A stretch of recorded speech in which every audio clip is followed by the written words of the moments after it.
time he has now. She implies that no matter what he does, fate is rigid, destiny is absolute, and those prophecies will come true, whether he believes it or not. Interestingly, Angrboda has her own struggles with destiny, or more accurately, with a lack of destiny. According to the prophecy, her part in the story ends here. She is supposed to vanish from the story, and she's not happy about it, and ultimately does not accept this fate. In contrast to her previous feelings about the absolute quality of prophecy.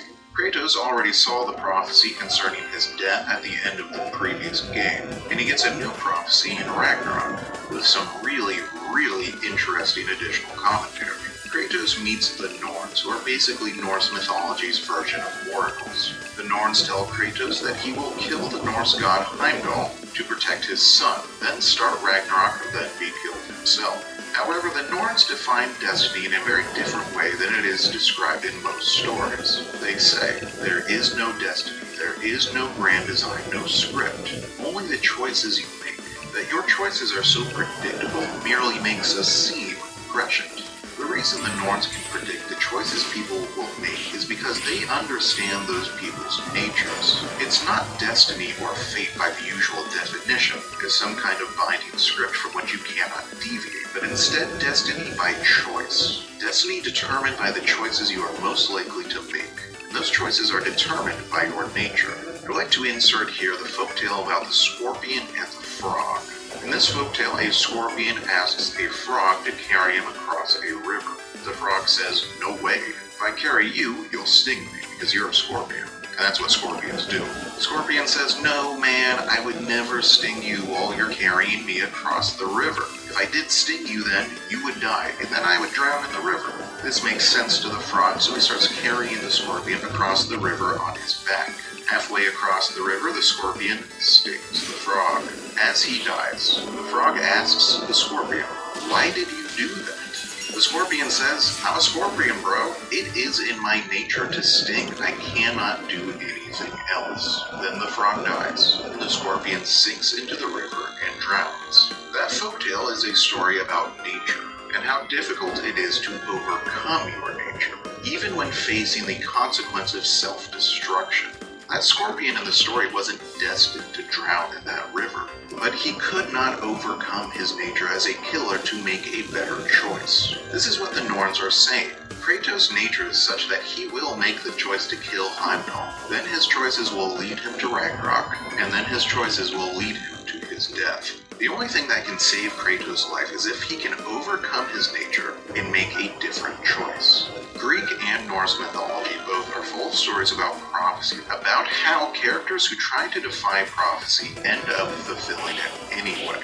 For a bit, it seems like this is the same sort of trap that Kratos and Atreus fall for. Kratos immediately begins planning to kill Heimdall to protect his son, while Atreus immediately goes to Asgard to spy on Odin while pretending to serve him. And both are very clearly playing along with the prophecy, making the wrong choices, giving in to the worst angels of their nature. But then, to my surprise, they have a mature conversation about it. They are open and honest with each other about their anxieties and their worries, and they come to an understanding. Together, they will choose to be better, to make better choices, to avoid their worst fates. For a little while, it feels like their fate really has been averted. However, disaster finally strikes. Odin reveals that he has been pretending to be Tyr all along and kills Brock. Again, fuck this guy. Brock's murder flings them all right back into Destiny's clutches. They choose vengeance. They choose war. Because it is in their nature to avenge the murder of their friend. To put a stop to Odin's tyranny, even if it means their own self-destruction. This last chapter of Ragnarok's story, the preparations for war and the final battle, is pretty rushed. Freyr's like, "Alright, I'm gonna go unite the elves, see you later." And Mimir is like, "Yeah, I'm gonna go recruit the army of the dead, be back in 5.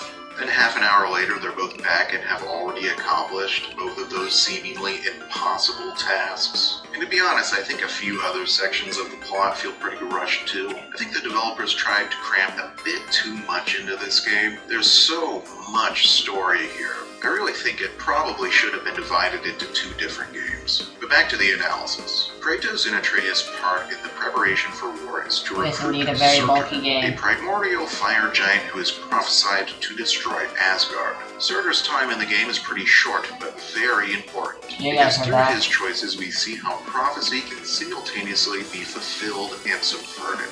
Prophecy says that he must be united with his wife, Sinmara. Then the two will combine into some giant creature with the power to destroy Asgard. And with it, Surtur and Sinmara will be destroyed as well. However, Surtur refuses. He loves Sinmara and refuses to be a part of any plan that will lead to her destruction. His love for her has changed his nature, and so he is making a different choice. They do eventually find an alternate path to transforming Surtur into a giant monster even without Sinmara's involvement, saving her life, and thus both fulfilling and subverting that prophecy. He fulfills the prophecy of getting really big and destroying Asgard, while subverting the prophecy that Sinmara must be destroyed too. This is a foreshadowing of the same fulfillment and subversion that Kratos and Atreus will soon engage in. The battle for Ragnarok commences, and it is as grand and terrible and costly and horrific as any battle can be. But midway through,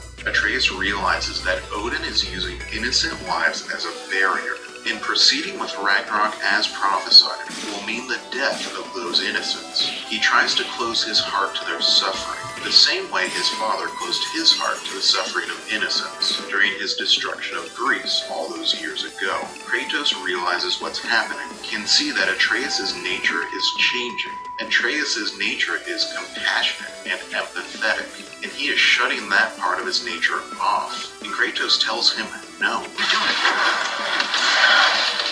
Son, listen closely. You feel their pain because that is who you are. And you must never sacrifice that. Never. Not for anyone.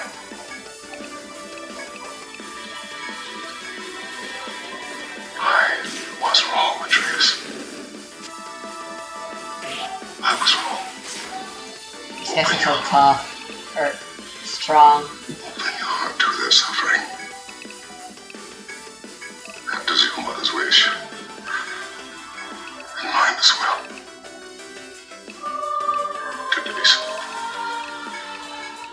Today, we will be better.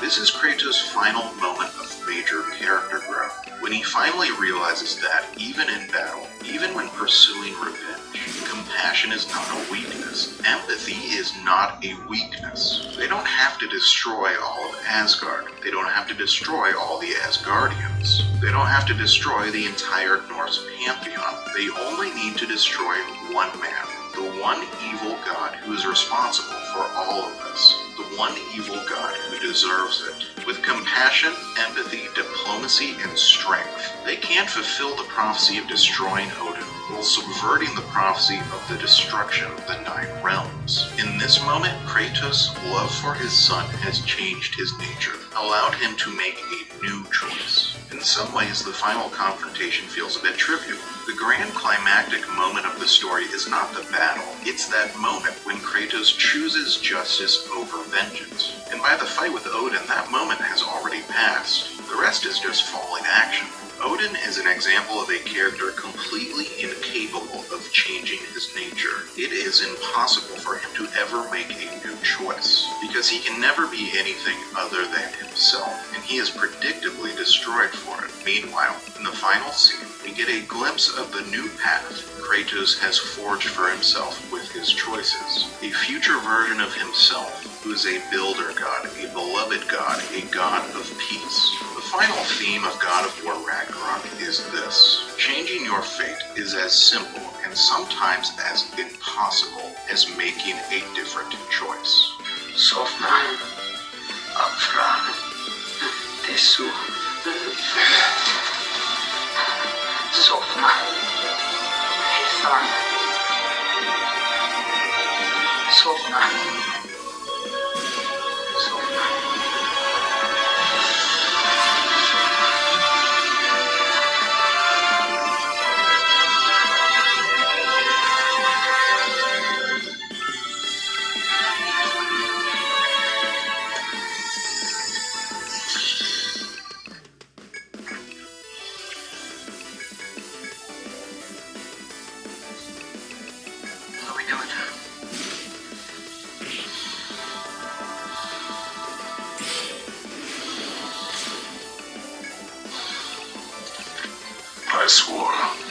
I would never rob from you the choice between life and death.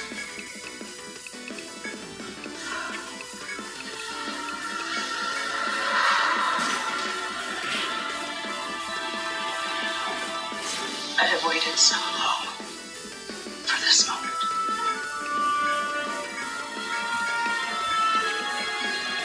And now that I'm here,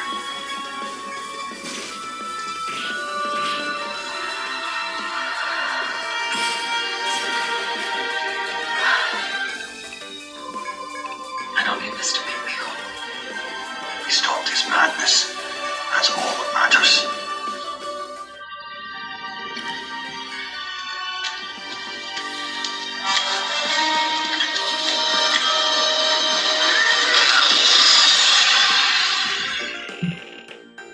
That's what comes next.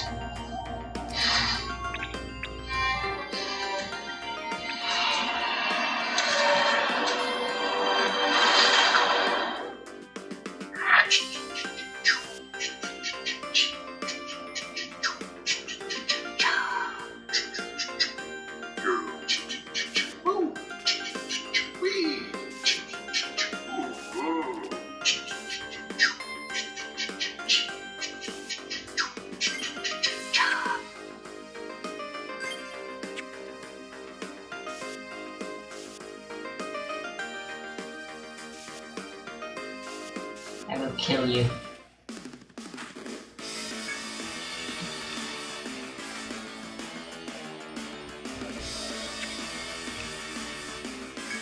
So you come at me.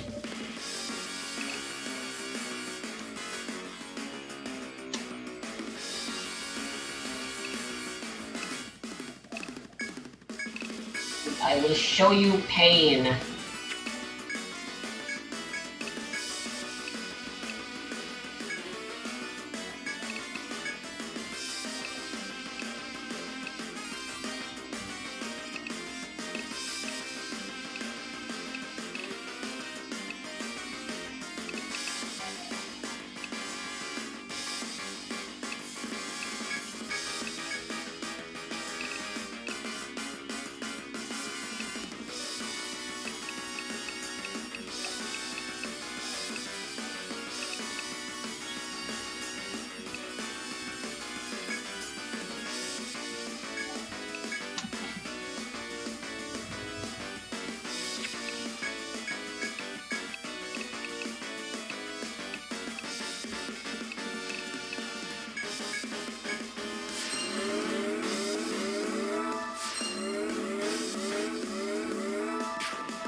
Ah, right, what I need to do is blind.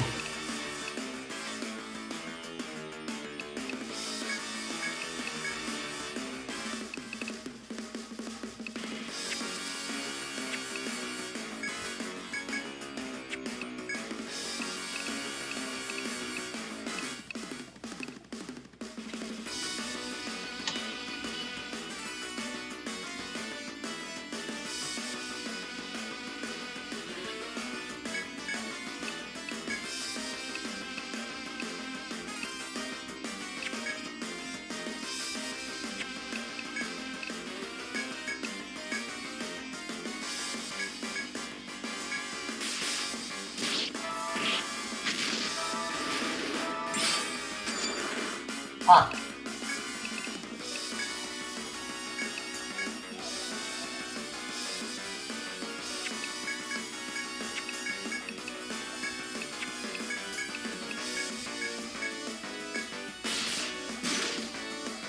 Nice.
Lion's coming in clutch. Mara passively healing it is great too.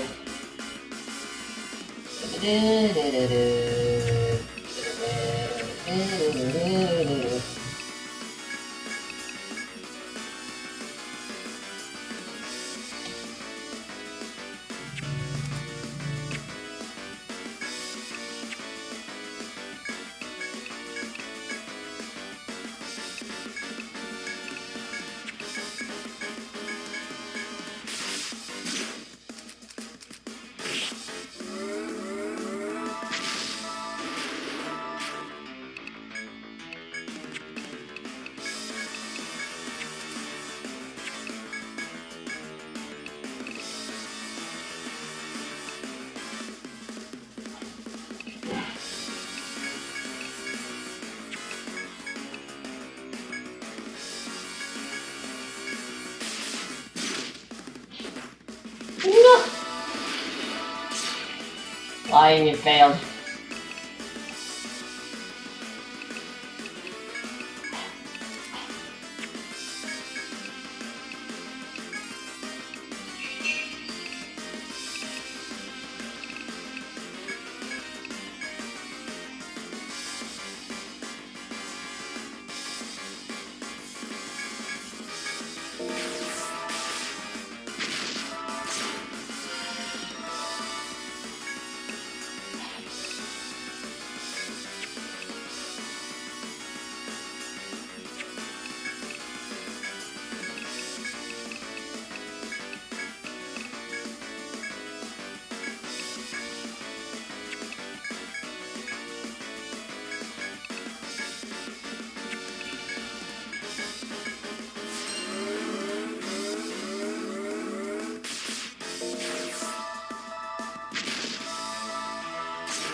This team does not do very well against bosses. More defense than it does offense.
Alright. That works.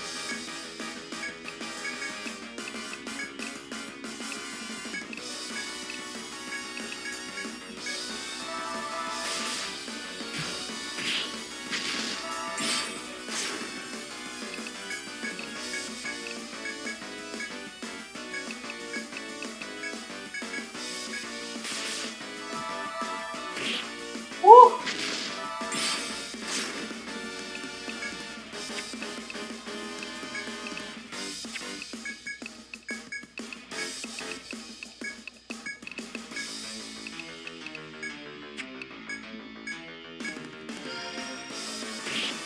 Why?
No!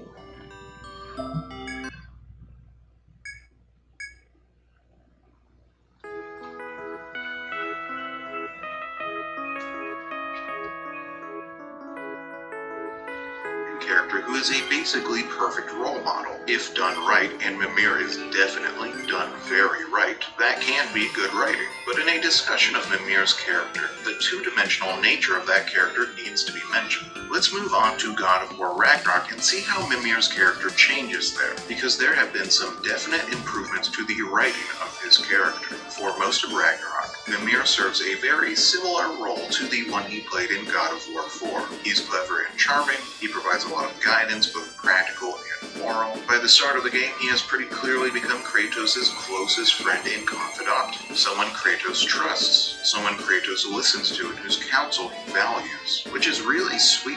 That's really not something Kratos has ever had in his life before. In all the games in the series, he's basically been going it alone. He's never really had a friend, never had someone he could share his burdens or worries with. So this is a really gratifying development to see.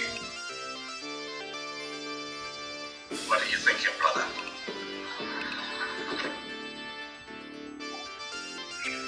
I am thinking, I want things to be the way they were. Well, I'd like to claim it to you again. Certain ships have sailed.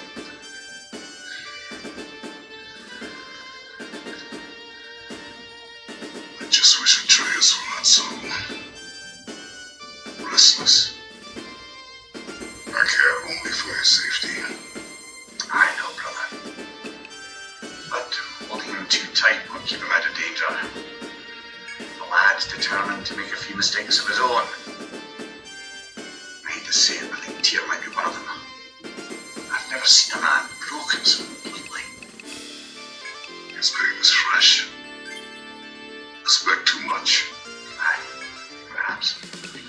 However, Mimir doesn't come off quite as perfect in the new game. When the characters journey to Svartalfheim, the realm of the dwarves, we learn of some unpleasant things Mimir has done in the past. Mimir has always been really smart, but that intelligence was not always tempered by compassion and empathy the way it is in the present.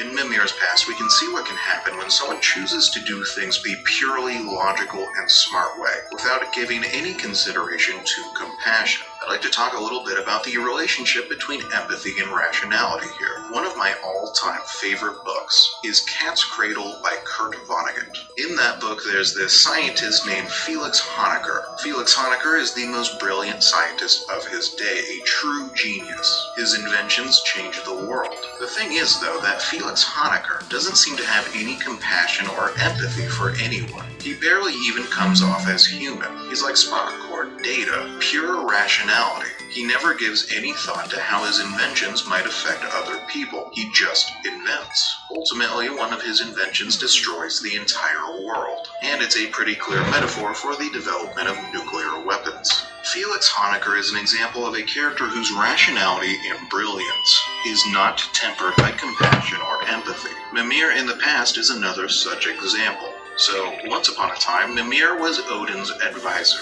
It turns out that in that role, he did some very bad things. While looking for Tyr, the characters meet this dwarf in a tavern playing this weird instrument. As they're about to leave, the dwarf says, "And while you travel through this realm, maybe you can clean up the head's mess." The mess he's referring to are these magical mining rings. So in the past, Odin wanted to control Svartalfheim. Mimir convinced him to establish that control.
Oh, hey, mommy. Part of this at all. Not opposing any good needs to be being bad. And this is an interesting moment in the story because this is essentially the first true wrong thing you ever heard in Mr. Bill. The internet is bad. A failed marriage between Frank and I didn't hear. ended up being a disaster for everyone involved. But in that case, he was at least trying to do the right thing.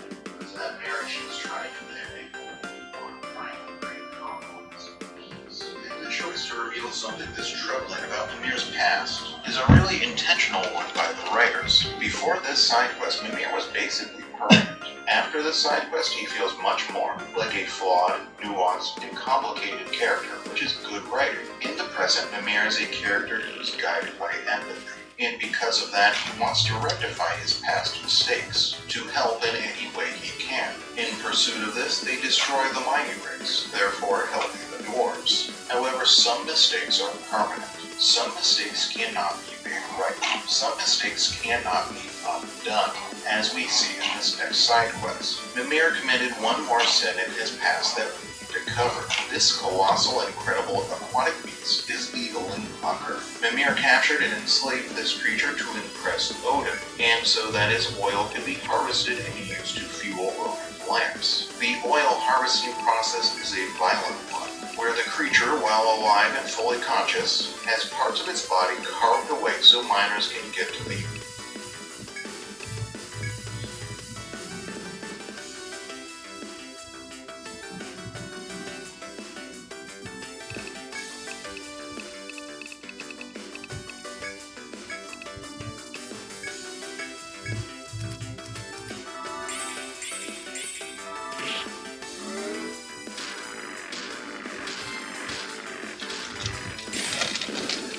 I fucking hate that.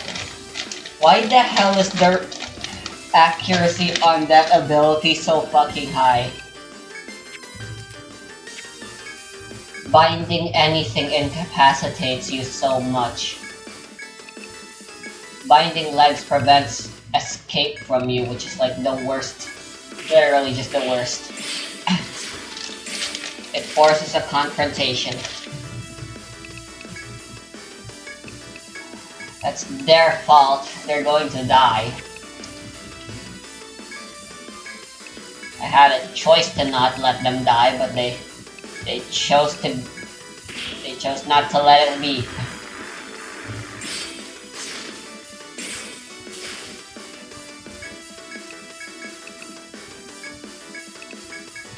They suck.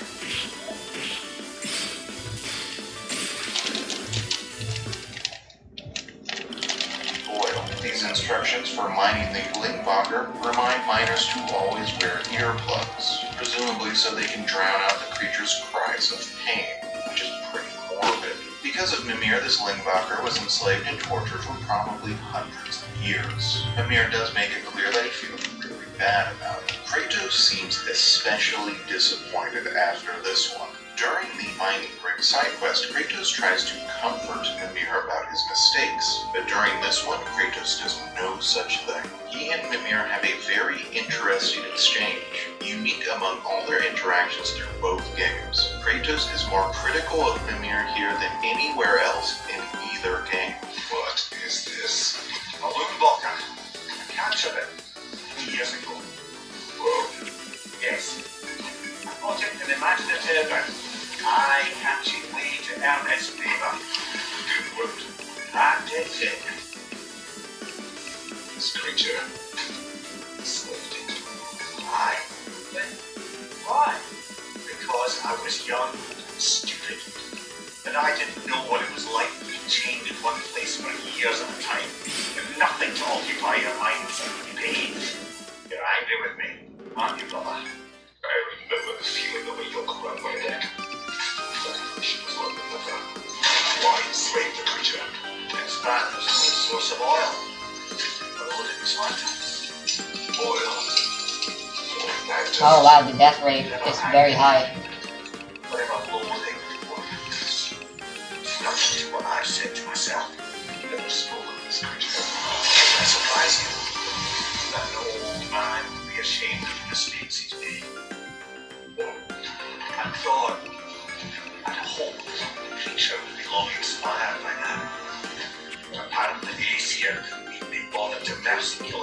it was no longer useful. We need to kill it. No.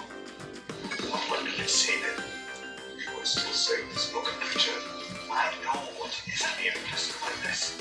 I can't just leave it. And if it is beyond saving, You don't understand. There. You're free! Come on. You need some more encouragement.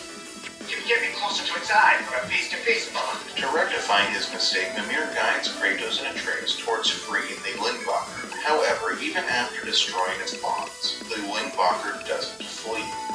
Come on, you great blubbering beast! Shoot! It's not moving. Why is it not moving? he has grown accustomed to its chains. No. No, we can fix this. We just need to chase him off. Scare it. There is no making things right. Only better than they were.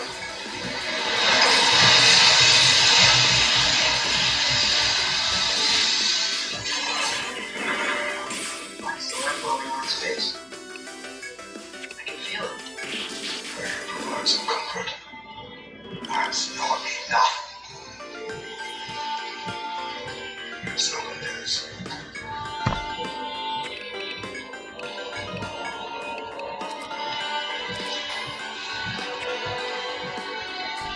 Its wounds, both physical and psychological, as a result of decades of torture, are too deep.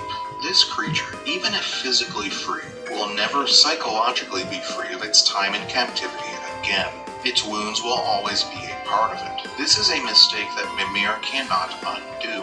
I want to go back to Cat's Cradle and Felix Honecker, because Felix Honecker was a brilliant character, a genius, but he never gave any thought to how his inventions would affect people. Past Mimir seems to have been the same way, creating those mining rigs, capturing the Lingbacher. Those were amazing feats, something that only a truly brilliant character could have accomplished. But Mimir didn't give any thought to how the things he did would affect others. This is what I mean by brilliance tempered by compassion. Mimir in the present is just as smart as he was in the past, but now his brilliance has been tempered by compassion. In the present, he chooses to do what is smart while also being guided by what is compassionate.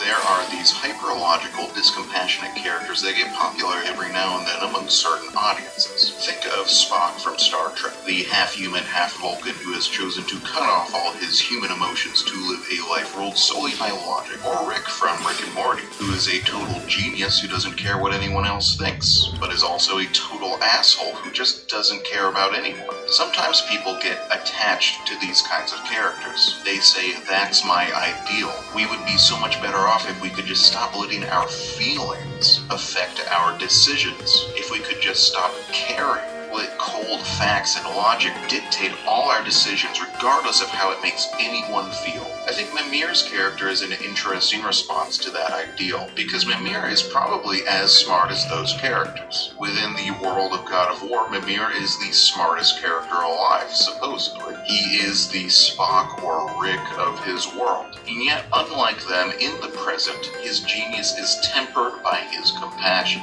We've seen what kinds of decisions he made in the past when he wasn't compassionate, where he helped enslave the dwarves or helped enslave the Lingbacher. But in the present, he is as brilliant as he is empathetic, and that allows him to be not just smart, but also wise. Mimir, I still don't get why you ever wanted to work for Odin.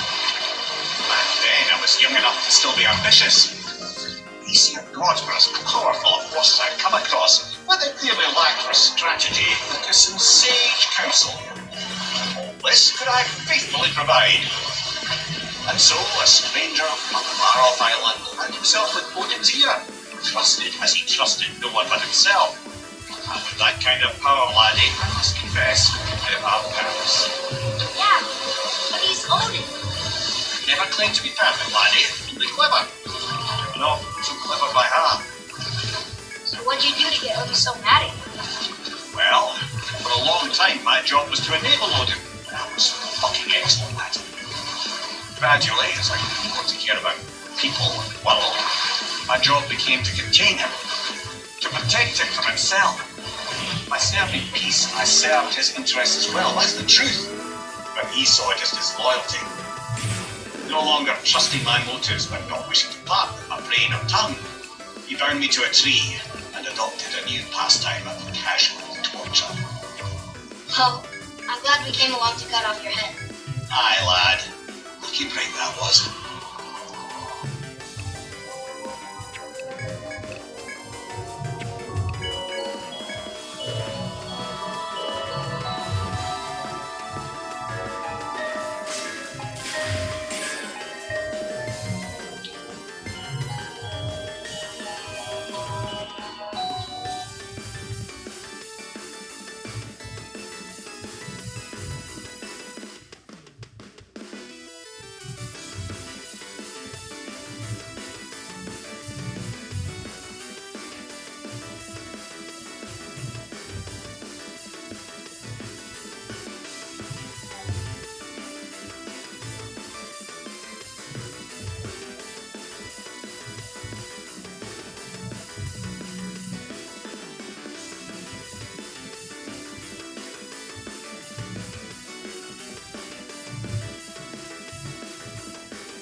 I need to remember that I don't always have to be summoning. That's like my biggest mistake with the Wildling, and also what I think to be their greatest weakness. Their summons are weak, and they're expensive. Use them only when you need them. But if you're not using them, you're not using the Wildling to its full capacity, and it's nothing more than a attack bot, and not a very good one. Especially compared with other tiers. It's just so underwhelming. But give it to them, try to make it work. According to the balance patch, Wildlings are balanced here. Maybe there's just something I'm missing. Maybe the original Wildling was actually overpowered, so them being their peer was understandable or something. I didn't get that feeling though when I was playing the original base version still.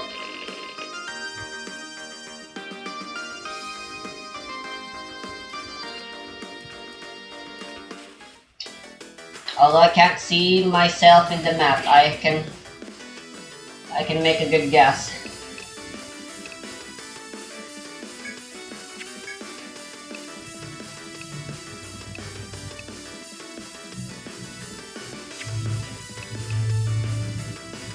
These foxes are annoying.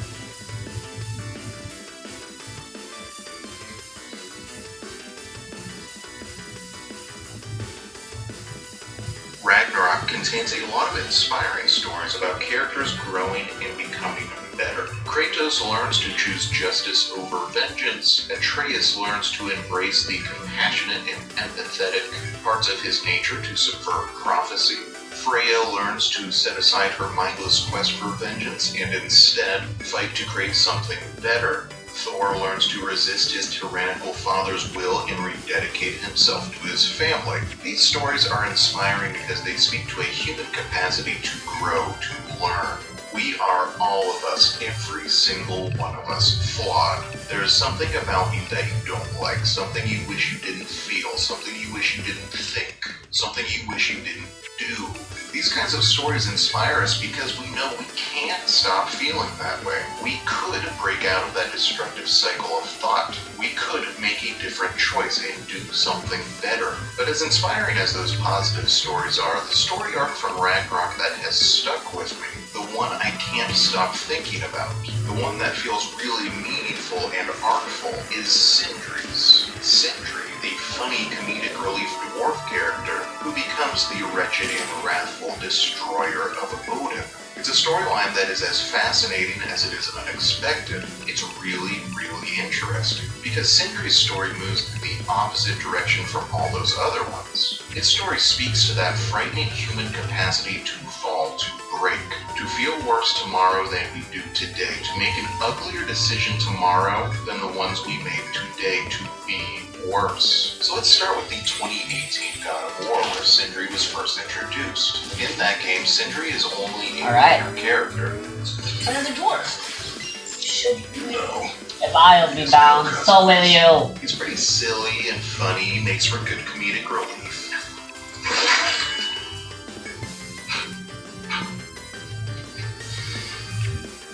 You let him touch this again.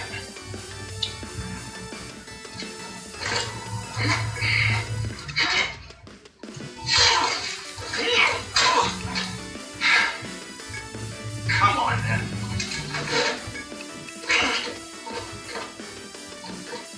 He's a video game shopkeeper, in some ways just a glorified upgrade menu. Moreover, he's not even really a complete character on his own. He's really only half a character. He's a package deal. In many ways, he and his dirty blue dwarf brother Brock feel like two halves to a full character. Sindri is polite, well-spoken, elegant, is comedically repulsed by anything dirty. Just kind of a ridiculous neurosis for a blacksmith to have, since smithing isn't exactly a clean occupation. On the other side of the coin, Brock is gruff, crude, speaks with an unapologetic potty mouth, and is filthy pretty much constantly. Separately, they are fairly shallow and silly characters. Together, they form a completer and more nuanced whole. Notably, both of their story arcs in the 2018 game end with them symbolically merging back together by re-merging their smithing brands. You can kind of think of it like Ratatoskr, the funny squirrel character in Ragnarok. Ratatoskr has sliced off bits of his own personality, who then go off and move and talk and think separately from him, and are all extreme and ridiculous manifestations of aspects of his complete personality. I'm the best. In Brock and Sindri's case, and I don't mean this... Yeah, having a random encounter here sucks. They sort of feel like two halves that split off from a more complete lose track of- Ratatoskr-like personality sometime in the past. Again, metaphor for understanding their characters, not a literal theory. In the 2018 God of War, Sindri also serves as a sort of demonstration for how Atreus' character changes over Just the run. course of the game. At the start, Atreus is friendly and curious with him. Later, when Atreus is going through his whole I'm a little piece of shit phase, he treats Sindri like crap. Can I tell him? No. Tell me what? Did you put this wheel in your mouth? Oh god, I'll vomit. I'm not kidding. I'll throw up on it. It's nothing. A family matter. Oh. Oh. I can tell you a thing or two about family matters. Oh. Let me guess. Your brother isn't as talented as you, and his work is junk. Those things are accurate. Your point? It's all you ever talk about, over and over. Do something about it or shut up for it. I see. Yeah! We're sick of hearing about little people's little problems.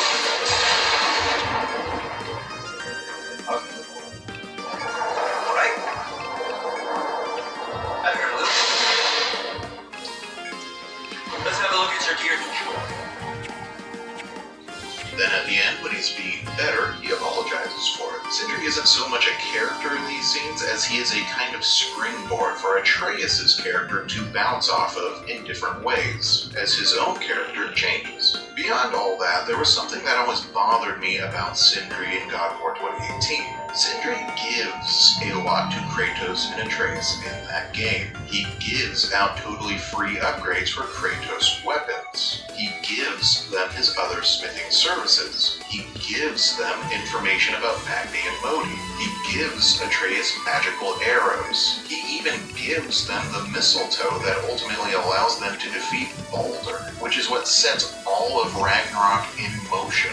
Sindri is a surprisingly central character in this story when you take a moment to look at it. He's giving them all of this, and he's not getting much back for it. Sure, they save his life from this dragon, and he's technically upgrading the Leviathan axe for free, just so that he has the opportunity to one-up his brother's work, but all Kratos ever does is growl at him for it. For all the growth Kratos has gone through in these games, could someone please teach this huffing and puffing motherfucker to say the words and thank you for once in his life? Why? They're so fast too. Jeez. Oh shit, he said it. Wow. Anyway, there is an imbalance in this relationship. Sindri is giving a lot, and Kratos and Atreus are taking a lot. As a side note, this is not an unusual relationship imbalance for an adventure story. Popular adventure narratives have a lot of examples of protagonists who are given a lot of things over the course of their adventure, things without which they never would have completed their adventures, and those protagonists usually don't give a lot back. As a random example, look at Star Wars, and how much Obi-Wan gave to Luke in A New Hope. And then ask yourself, what did Luke ever give to Obi-Wan in return? Not much. A lot of stories about adventurers involve getting lots of help while seemingly giving little back to the givers. God of War's portrayal of Sindri is not unusual in this respect. However, this relationship imbalance only worsens in Ragnarok. At the start of God of War Ragnarok, Atreus and Sindri's relationship has seemingly grown a lot closer. Sindri helps Atreus track down his Jotnar shrines, and keeps him safe when Atreus makes the very questionable decision to visit Freya. And most notably, Sindri opens up to Atreus about how he once saved Brock's life, a closely guarded secret he has kept from everyone else, including his own brother, demonstrating just how much he trusts Atreus. A trust which he will ultimately regret. Sindri opens his home to Kratos and Atreus, provides them with safety, shelter, and food, provides Kratos with the components needed to craft the Draupnir spear, provides Atreus with a magical escape stone when he goes to see Odin, a magical escape stone that ultimately saves Atreus' life. Sindri is giving them so much and asking for nothing in return. Not only not asking for anything in return, not receiving anything in return. Or at least not receiving anything good. He gets the ire of Kratos for helping Atreus behind his back. He gets mauled by Bear Atreus for trying to help. And no character in the game comments on this relationship imbalance between Sindri and everyone else. For all their positive growth, neither Kratos nor Atreus, not even Mimir, mentions it, as if none of them even notice, and maybe they really don't.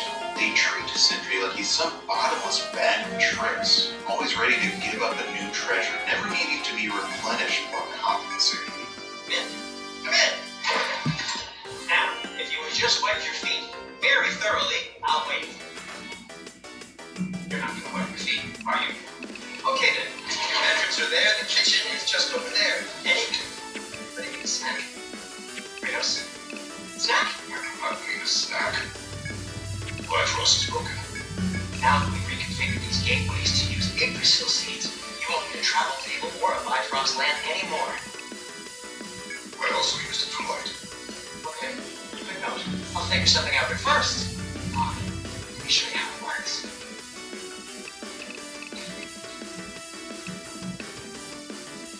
Do you mind if I fiddle with your bow?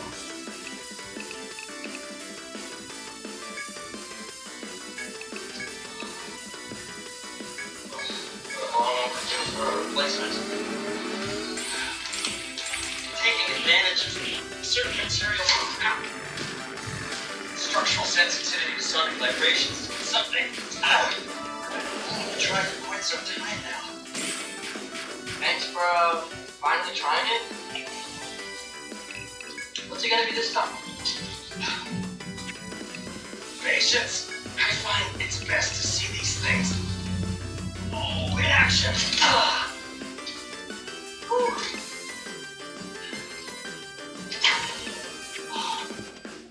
There. Take aim at that gate there. Before say skiaffle. Sorry, one more thing. Although these are gifts I've given to you, so I shouldn't be sorry and you should be thankful. Anyways, here, please be careful. It's beautiful. Thanks, Cinder. It is beautiful, isn't it? It's also very useful. You'll be able to find anything your heart desires with it. Really? As long as your heart desires a location to your father and you decide to plot to travel together, then yes. It is a compass. Ah, but a beautiful compass. Now scamper off.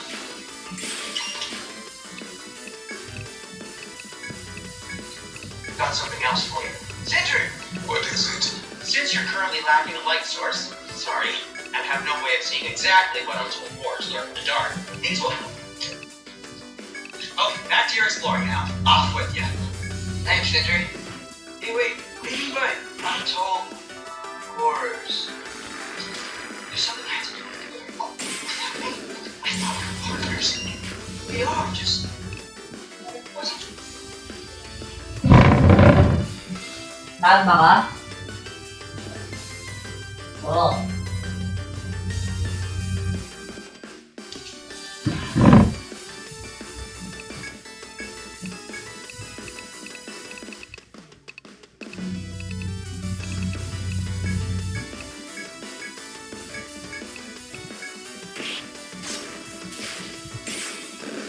Damn it. Whatever, it's just my error not getting the XP. Sure.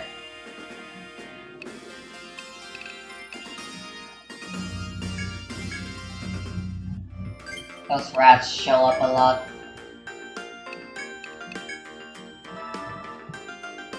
Sure you want to join them? I'm visiting an old friend. Oh, I see. Or possibly not doing that, taking into account she's determined to murder you. She wouldn't really. I think it's lovely that you see the best of people. I really do. I want you to continue to see the best of people by not getting yourself murdered. You really should be. Some people swear by it on almost a daily basis. I just don't understand. Why is there all this stuff about Loki and Champion and Iron Blood? None of it's real. He's just so... Ugh.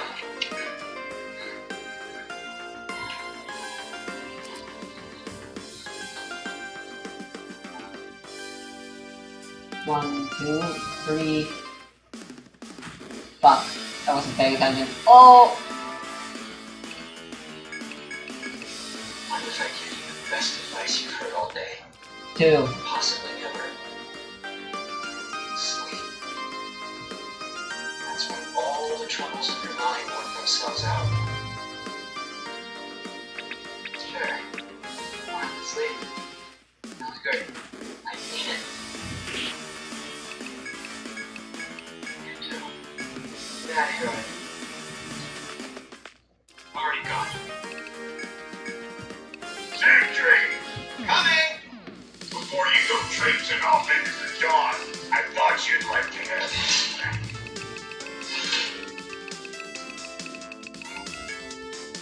Don't go getting too cheery about it. But you're welcome. How long will it take? We'll have to go to Snarlefine to get the rest of the materials. Not to mention we'll have to visit. Wait. Oh. That's a relief.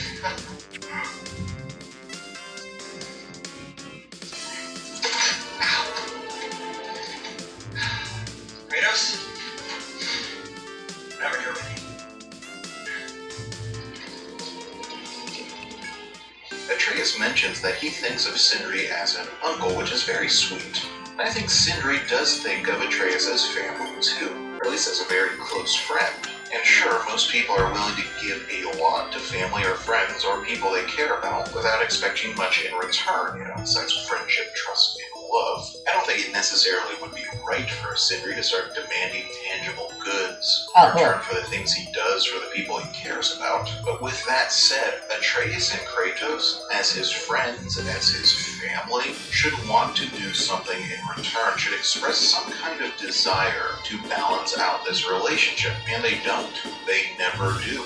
And then Brock is murdered by Odin in Sindri's home by a man that Atreus and Kratos brought into that home. He trusted them here, and without meaning to, they broke that trust. In spite of all their differences, Sindri really loved Brock. When Brock died all those years earlier, Sindri went to literally hell and back again to save his life. Fought for him, almost died himself for him. That's love. That's Sindri giving and giving and giving himself to the people he cares about. The confrontation between Atreus and Sindri after Brock's death is, I think, the key scene of the entire story.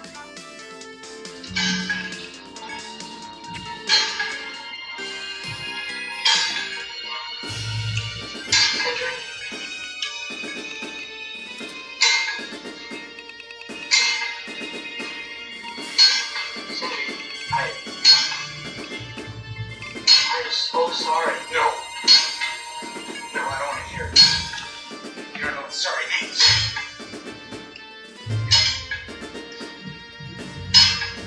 We're not letting Odin get away with this.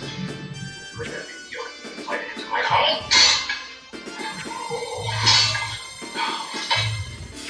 Some of us were bigger fools than others, aren't we? I gave you everything. My skills. My friendship, my home, my secrets, my treasures, and you just kept taking.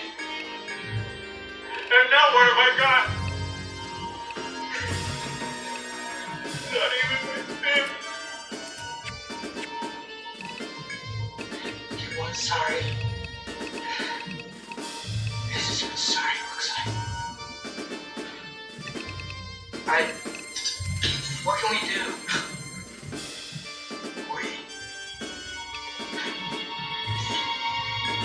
There is no me.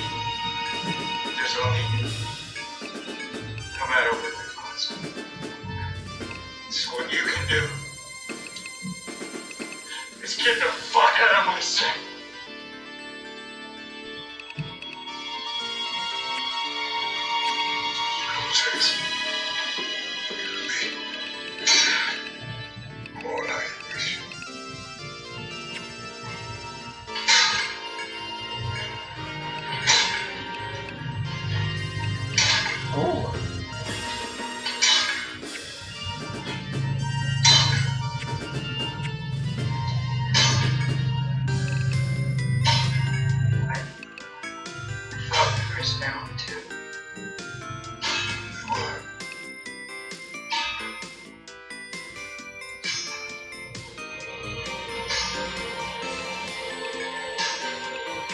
Sindri's words are so brutal here. This is what sorry looks like. A broken man. A man who has given too much and lost too much. And then Atreus' response is so sad. I thought we were his family. Kratos is right. They were family. Sindri wouldn't have done all that he did for them if they weren't. He wouldn't have shared that secret about Brock's earlier death if they weren't. But families, like everything else in life, are not unbreakable, are not permanent. I think it would be easy to play through Ragnarok and come away believing that Sindri's fall is entirely a result of him being upset by his brother's murder. But that's really not it. That's a gross oversimplification of his character arc. What's happened to Sindri is that he has been the good guy since the beginning.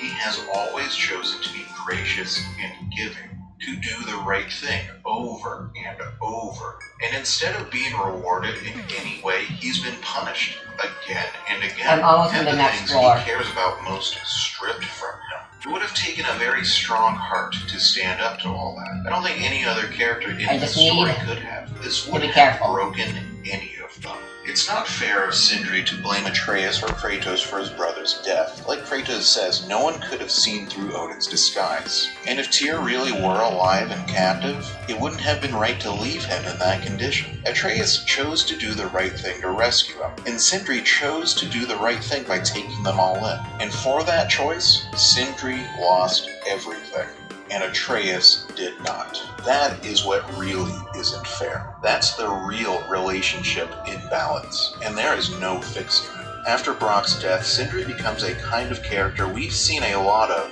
in the God of War series. The wretched and furious avenging angel who cares only for vengeance. Kratos served that role for the entire first trilogy. Freya and Thor both served that role at the start of Ragnarok. And now it's Sindri's turn. From this moment on, he lives only to punish the one responsible for his pain, namely Odin. He doesn't become evil or anything, his vengeance is focused. Sindri participates in the battle for Ragnarok without allowing any other dwarves to be hurt, destroys Odin's magical cannons without killing the people operating them, and backs off from attacking Thrud when Atreus tells him she's a friend.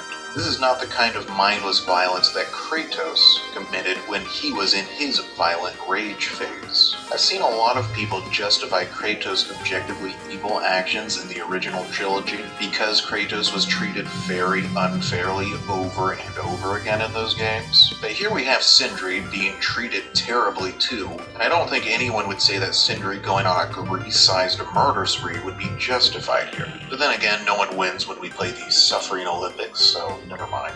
In the final scene, after Odin is defeated, all these when you challenge someone by saying, name someone who's been through way more terrible shit than this character, I'll demonstrate for the wait. audience all the growth they've gone through by passing up on the chance to destroy Odin. Everyone except Sindri, whose character has moved in the exact opposite direction as everyone else, who now dwells in the same depths of pain that both Kratos and Freya once lived. Interestingly, Kratos, Freya, and Thor's character arcs are all proof positive that Sindri could climb back up out of this fall, but he can't do it alone. Kratos, Freya, and Thor did not pull themselves up out of that darkness by themselves. Kratos needed his wife and son to climb out of those depths. Freya needed Kratos and her brother. Thor needed his wife and daughter. Who does Sindri have now? Who will help him climb back up? Without Brock, without Atreus, what family does he have left? Like Kratos, could he go somewhere else and build a new family? A new life far away from the setting of his pain? I don't know. It's kind of a bummer.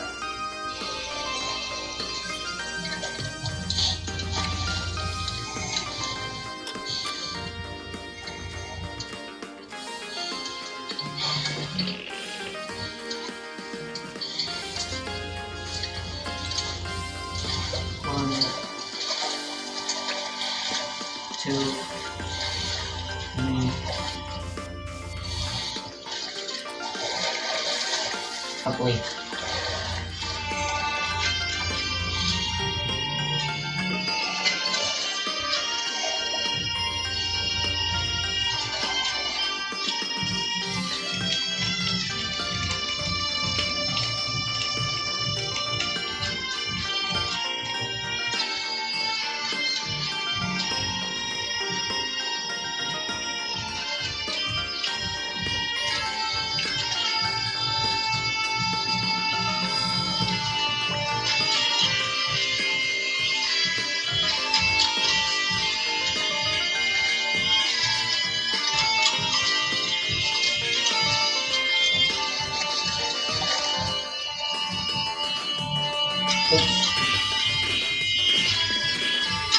I forgot how tanky V3 was.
hell is this?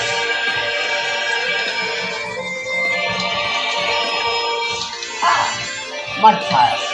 Been a while since we've seen these.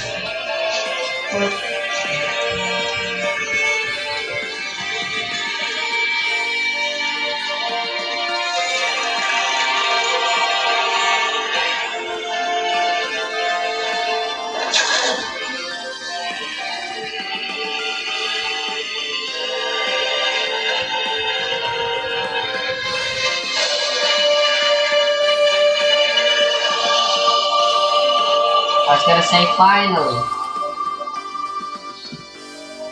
V3 can be useful again.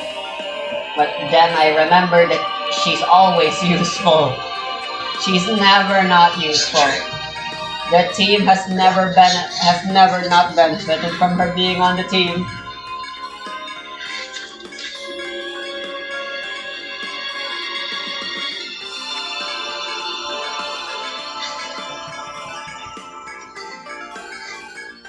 Dolomite.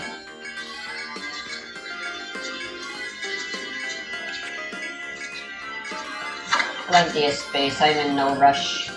I don't need to take too much risks.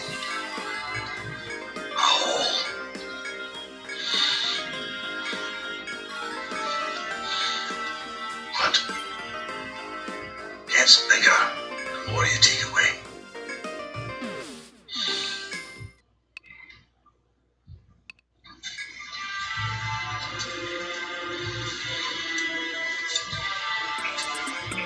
I should save.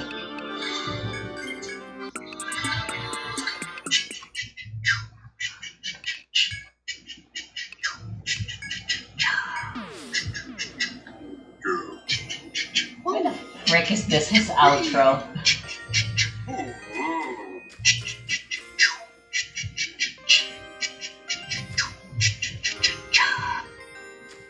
Oh, it's actually faster if I... Oh.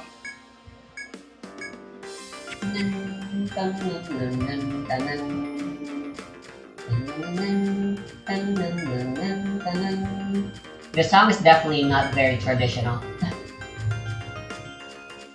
Traditional Japanese folk music is very slow, but this one, it uses traditional instruments. But its compositional style is definitely anything but. It's very modern. Which, traditional music is definitely something Atlus can compose. Like there's some songs in Persona.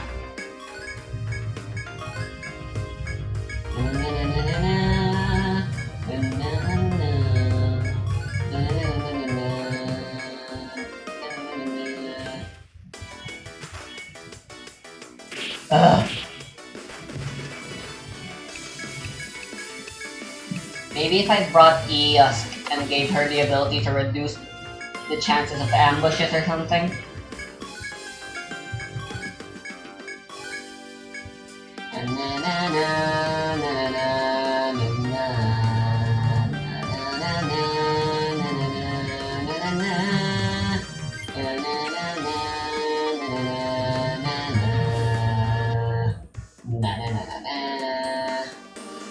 What's remaining? Chop. Where are my chops? Far, far away. From here. That's for certain. Not if I Ariadne thread, I guess.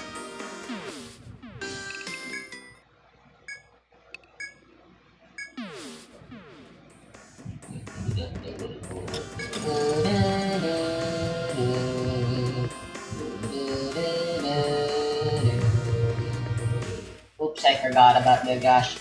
Man, why is it always at the perfect opportunity when I forget most? It's literally when I remember that an encounter gets sprung up. Like, gosh. Did they specifically design this perfectly? Despite unforgetful people? That's anti-accessibility. What if someone who with Alzheimer's played this?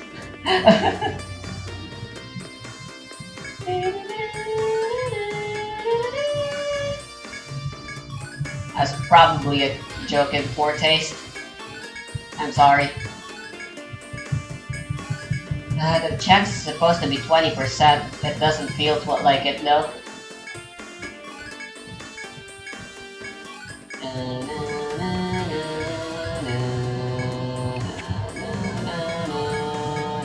So the difference is just 100 again. Once again, I don't know why there's a sudden spike in the prices for the farming materials suddenly, but I'm not complaining. The prices have all for the stuff we can buy have also oh never mind, it's an increase in 300.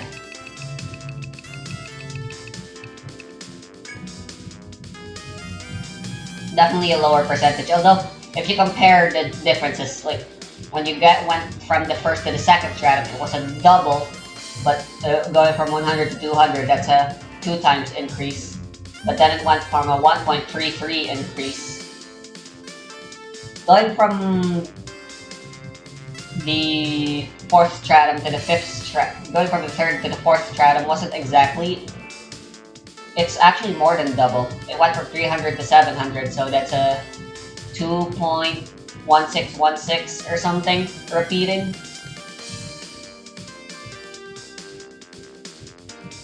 2 and 1/6 or 1/3. I'm not too sure. Woohoo! Make a save. Alright, to pass the time, I shall be not fishing.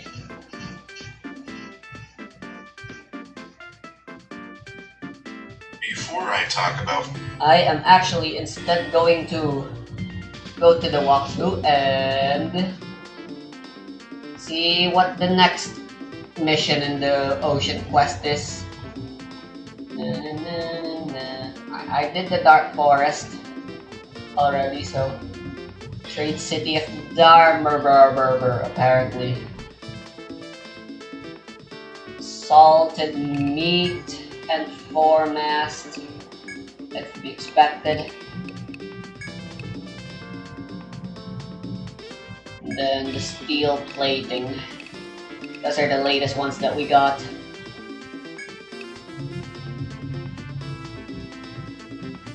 From Second Foothold. Why is it called Second Foothold?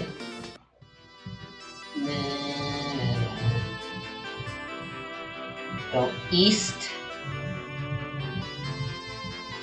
This is west. East 2. North 10, so 2, 4, 6, 8, 10. East 2. Get this fish, why not? North 2.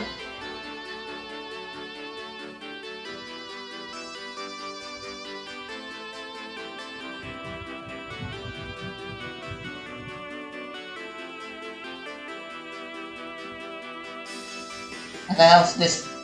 3 tilde 3. What?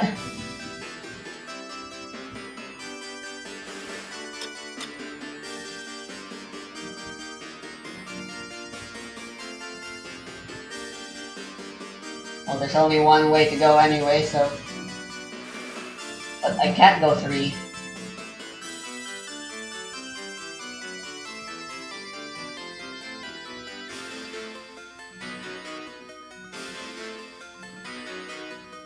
Unless it meant to go back.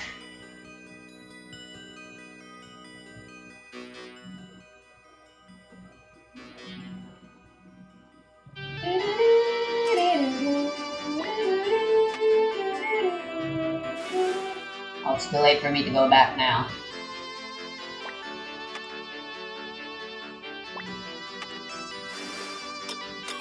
Don't bother cutting my losses. Just embrace the fact that I am lost. Go with the flow.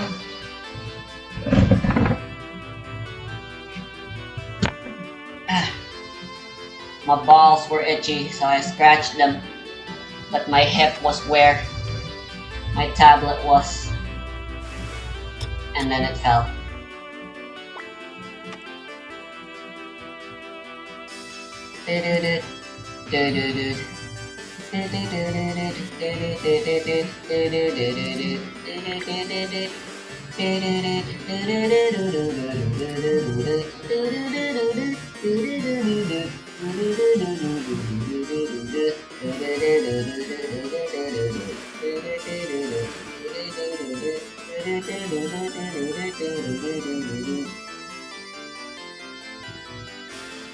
No, seriously. River 3. Maybe it's a typo, and I'm just supposed to ignore that.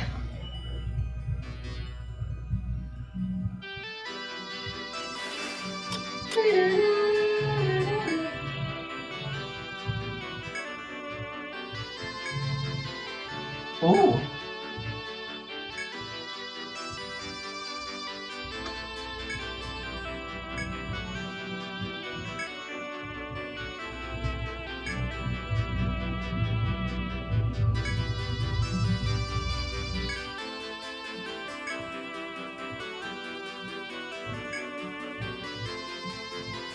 Huh.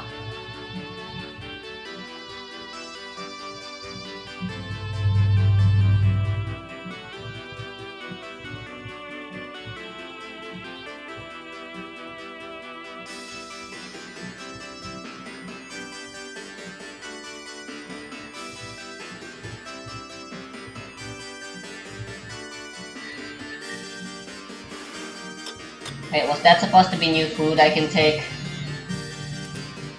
That's cheaper or gives more movement?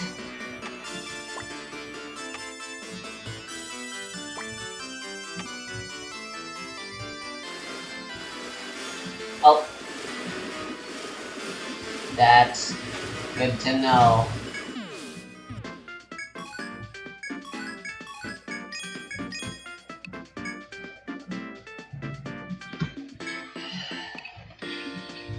Try this again. Alright, I'm gonna ignore that 3 whatever.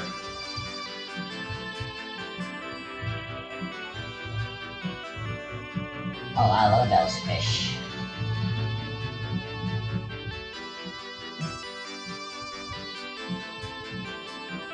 Alright.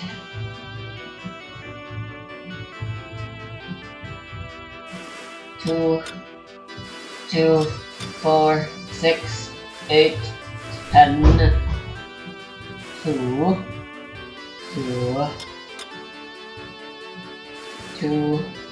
4, north 2, east 3.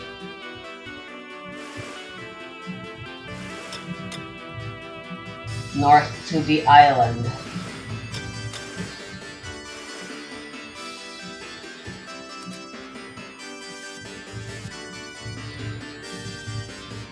West 2, north 2,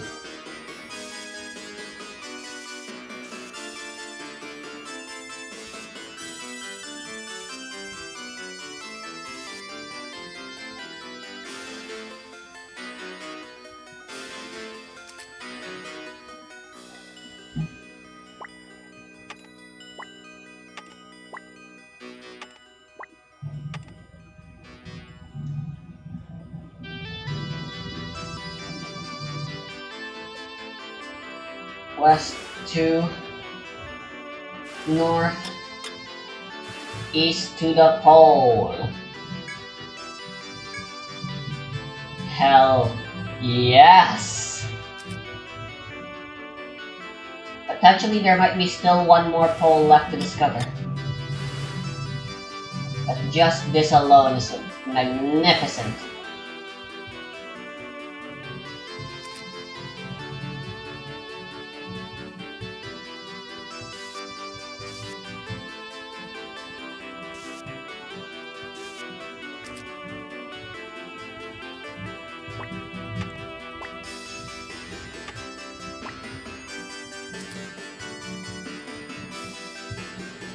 Right, I can't draw on those sections.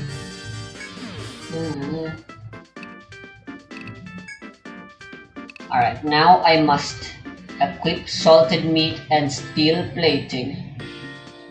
I don't even need the foremast.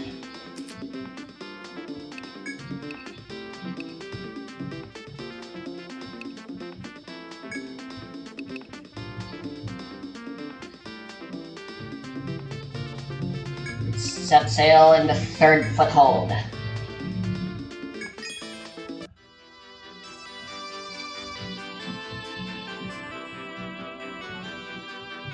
West 5. 1, 2, 3, 4, 5.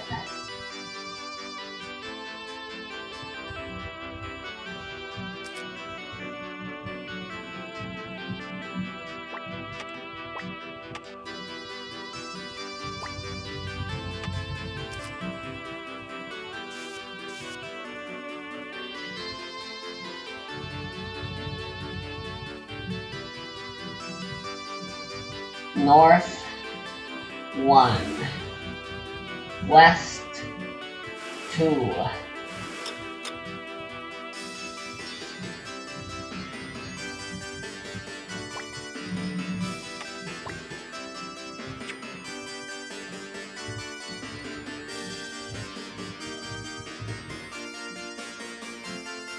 South 3.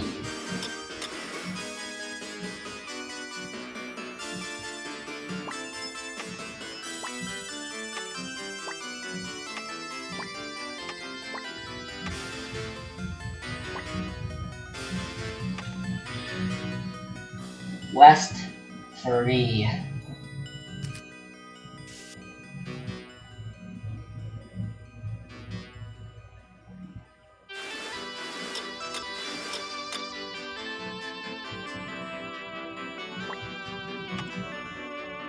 North 1.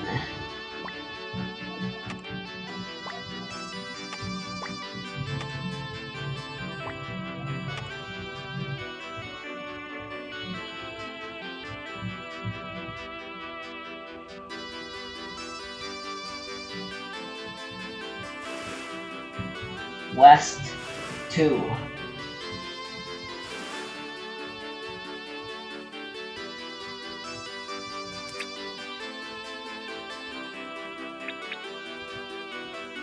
South Dakota 5.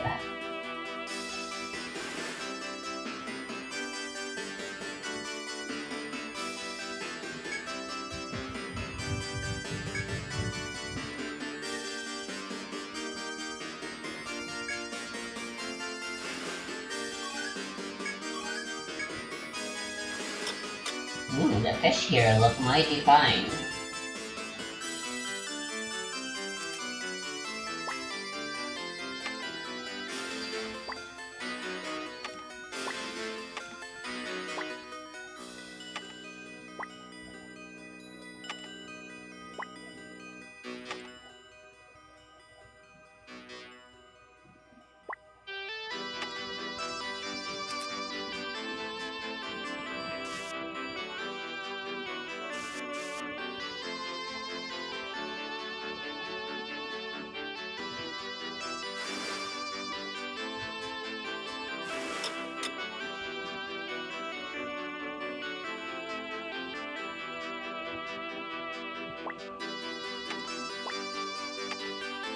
These oceans make genuinely no sense.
Nice.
Maybe I should try fishing for pirates in the northern seas.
Line up, fools.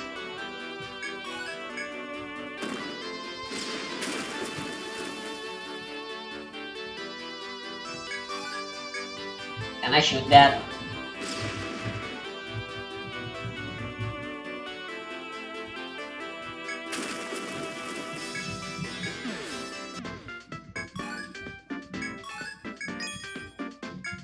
Well, that was a net negative actually. Let me try the South Sea again. Ah, the South Sea looks nice.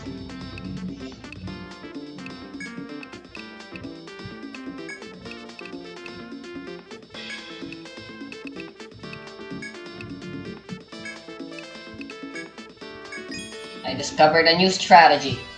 A very safe strategy.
Nice.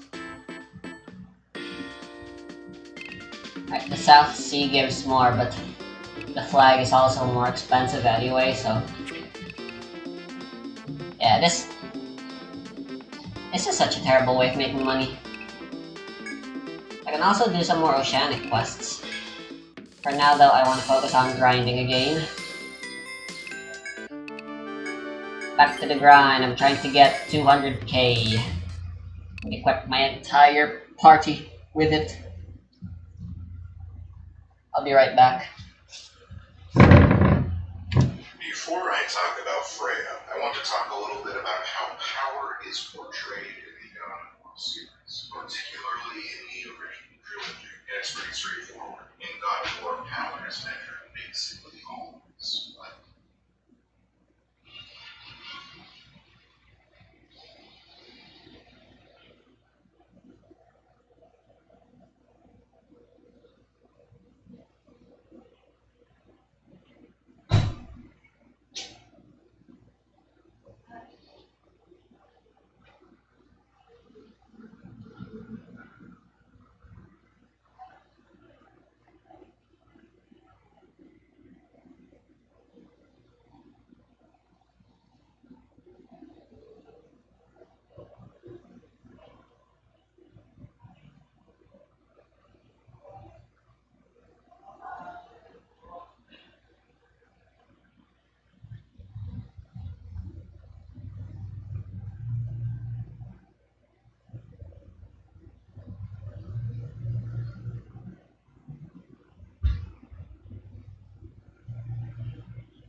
I meant to bring food.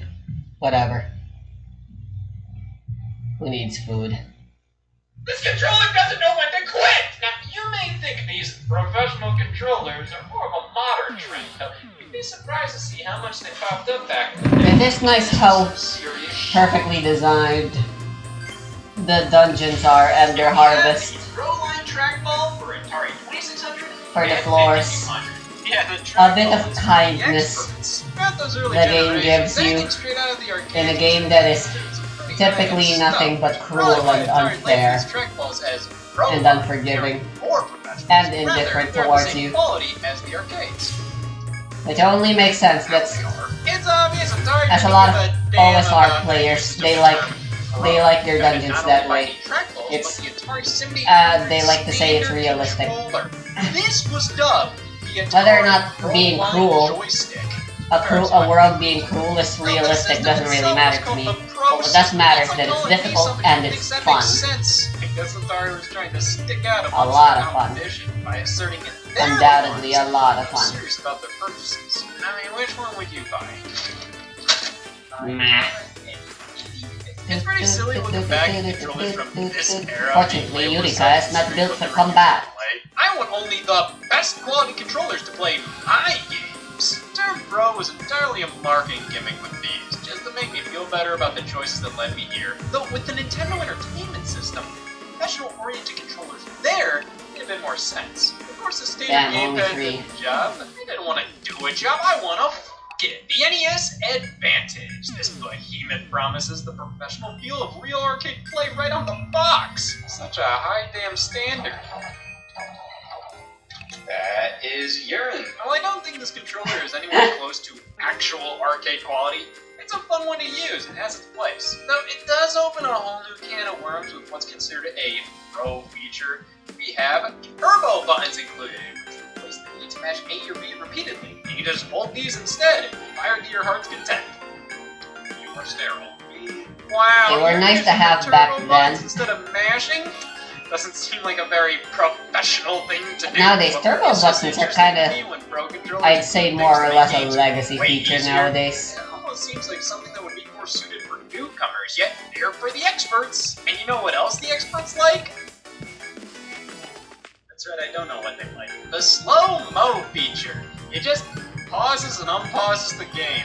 Sometimes it's gonna actually create a slow motion effect, but other times, the pause button brings up a menu or something, and it just makes me ask, this is stupid, with a question mark. Now, don't get it twisted, I have a huge soft spot for this controller. I mean, how could you not? This is one striking design that just commands everybody's attention when it gets whipped out. The size and weight alongside the feel of the buttons gives this controller such a frankly professional quality. I wouldn't call it essential. Rather, just kind of fun and novel to use from time to time. Well, that's not professional. That's fun! That's why we're going elsewhere for our expert gamepad on NES. And I think that's going to be the Archer Competition Controller. What competition is this best suited for? Who's blue? With this controller, you get that checked out. A pop-on joystick for the D-pad. Yeah, sure, that's useful. Use this. To be fair, this can come in handy to deter Nintendo Thumb, as it was called. This D-pad was a bit sharp. During intense game sessions, you're more likely to press down on it harder, even though it doesn't affect anything other than my future. Joystick topper makes it a bit less painful to hold any direction for an extended period of time, but I doubt that's how most people used it back then. And I think when many see a joystick, more humanity is brought out. But man, this controller is on a stink kick lately. It'll work sometimes, but the buttons are so mushy, it might as well not. Then other times, yeah, might as well not. It's not all a waste, though. I think the controller's ergonomics are actually a bit better than the standard NES gamepad. And things are more stretched out.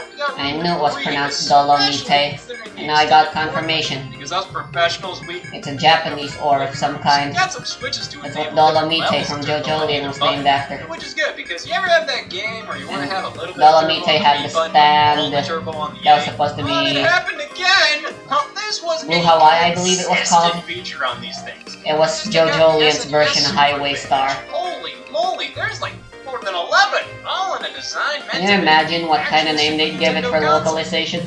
Not just the North American version, the European What one about as well. We have the Blue purple switches on the Skies? colored buttons. Just something so Middle fucking ones boring. remind me of the power, reset, and eject portion of the Europe system. It's a fun style, and really hits home how big the controller is. We can basically replicate the Lip whole damn biscuit, system on it. The flaccid part feels like all these pancake. additions were done to fill up all that space. Is this really necessary? Always. Stupid question. I forgot the me dial. Saved my parents' marriage. So we can select turbo or auto from any button, which fires automatically for you, while also individually Oh, look at the adjusting moolah speed. I'm making! Also do the slow motion feature now. With this controller, I can finally play Super Mario World professionally. I'm not gonna go full time. Well, this is the successor to the NES Advantage. It wasn't made directly by Nintendo. Instead, ASCIIWare created this and got the blessing of Nintendo's license. They've done loads of other controllers, many of which retain multiple turbo switches. Which, thanks, but I gotta ask, how many people actually took advantage of this? You may just get more use out of the better features on the Atari Jaguar Pro Controller. Oh my god. Have you ever played an Atari Jaguar? What the hell were Pro Controllers back in the day? This thing right here is one of the rare controllers out there. Now, why is that? There wasn't a ton of people who owned an Atari Jaguar looking to maximize their gameplay potential? Well, this was released in 1995, 2 years after the console's launch, and looked to be one better, one before the console was discontinued. Great time to invest in enhancing my skills. The original Jaguar controller, I consider to be one of the worst controllers of all time. I Just like how forgot. I'm considered one of the worst controller critics. Damn. This actually ain't that bad, it's just kinda dumb. The feel of it? It's fine. The face buttons? Who cares? The numeric keypad? Ah! It's unnecessary. You have a controller with 17 buttons on it? Apparently I should go back here. I'm not sure if I started the quest, but I may as well try and see. These minigames were compromising to play with the standard 3-button controller, and they released an updated 6-button versions.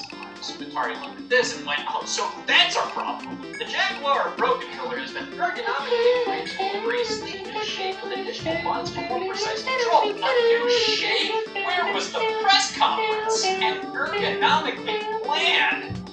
Yes, say find me. Because of its length of use, most Jaguar games aren't designed around these buttons. They'll use the controller for them. These act as secondary ways to press some of these number keys here. But yeah, instead of taking one of the great adventures of our time to hit 9, you can press X instead. Now, a handful of titles do square the thing in more dedicated ways. It's easy to say, this is the definitive Jaguar. Now I'll just go fishing. That was the best shit I ever took! Throughout all this, most competition or professional controllers basically got their namesake for turbo functionality and or something akin to arcades. But this is the kind of stuff allowed in a competitive environment. Man, just use poison. Turbo Bond sort of died out after the SNES and Genesis era. At least when it came to being a huge selling point for specialty controllers.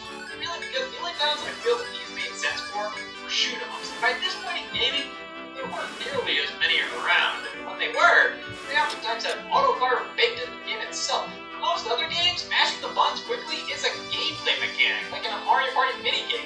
If you just use a turbo button, well, that's no fun. You can play these however you want, I don't care. But the entire point of a competitive game is to play by a set of rules, because if you don't, why the hell are you playing? Which brings us to more modern interpretations of the Pro Controller. Launching alongside the Wii in 2006 was the alternative gamepad, the Wii Classic Controller. Wow. Introducing such a striking new controller. Alright, that was actually quite a bit of a saucy game. at the time, so this was meant to not only play classic games on the Virtual Console, but offer a more traditional solution to controlling some new Wii titles. Problem was, this name ain't a lie. It's pretty much based entirely on the original Super Nintendo controller, with a few modern fixins like triggers. You know triggers, right? Those things that are like big anthills but have the applesauce in them instead. Okay, good, we're not on the same page. These can't possibly piss you off. Instead of having triggers below the shoulder buttons, these are small little tic-tacs next to them. Meaning if you're playing Call of Duty with this controller, this is aim and this is shoot. Works for me. The thumbsticks are also pretty close together. I mean, my thumbs have done more than kiss with this controller. And the overall size and shape, it's just not ideal for modern games. It works. There's a reason standard controllers look like this now. Well, what's standard for most is professional to Nintendo, introducing the Classic Controller Pro. Basically, a PlayStation 2 controller. This is neither classic nor is it pro. I think what always killed the classic controllers for me was the weight of them. You see, they're powered by plugging them into the Wii remote, so at the end of the day, what's actually going on inside here?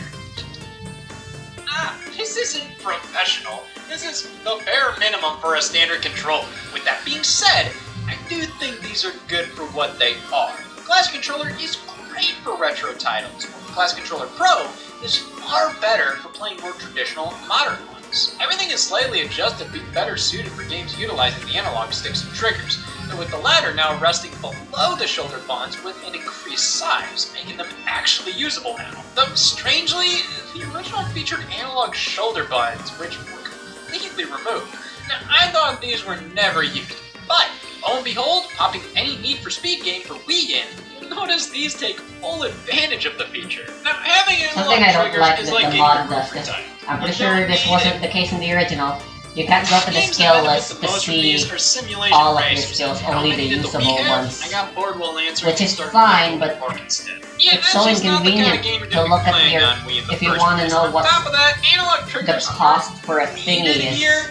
It just kind of sensible. Like, So, King did knows you for really Eureka's lose anything maxed, of right? worth? Because even if you knew the I have a Wii feeling they Classic might had not analog stack, triggers, I doubt you ever which, played a if game that's that the used case, them. that really But sucks. it's weird, because ever since the Classic Controller Pro, Nintendo's been vehemently against these types of triggers after including them on not only the Classic Controller, but the GameCube controller as well. In fact, they designed a whole ass game around them, Super Mario Sunshine. Then when they re-released it on systems without analog, they had to come up with some bullshit way to work around them. Why did they think they never need these again when they used them in the past and both of their competitors have them as a standard while they jam a damn IR camera in there? Like, that's more useful? Well, I like the Classic controllers. I can't help but feel they were wasted opportunities. Barely any of Nintendo's own titles use them outside of Mario Kart and Smash Bros. While many could have desperately used a more traditional control scheme.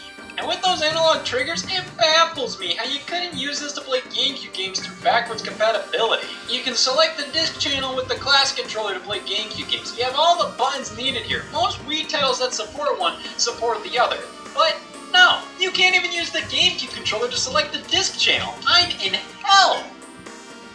This is better than I expected. Well, Nintendo kept the professional's dream alive, moving into the Wii U era, and keeping some branding, but all of them, no! If you're releasing a console with a controller like the Wii U's, you may be inclined to offer an alternative. Why? Unlike the Classic controllers, this is its own entity. It doesn't need no Wii Remote tethered to it. This is an actual controller. But is it really programmable? Let's take a look at the features here. No motion control, no NFC reader, no IR blaster, no microphone, no camera. Wow! This is for professionals! I'm fucking miserable. Back during this era, Yeah, let's get these to level 3, why not?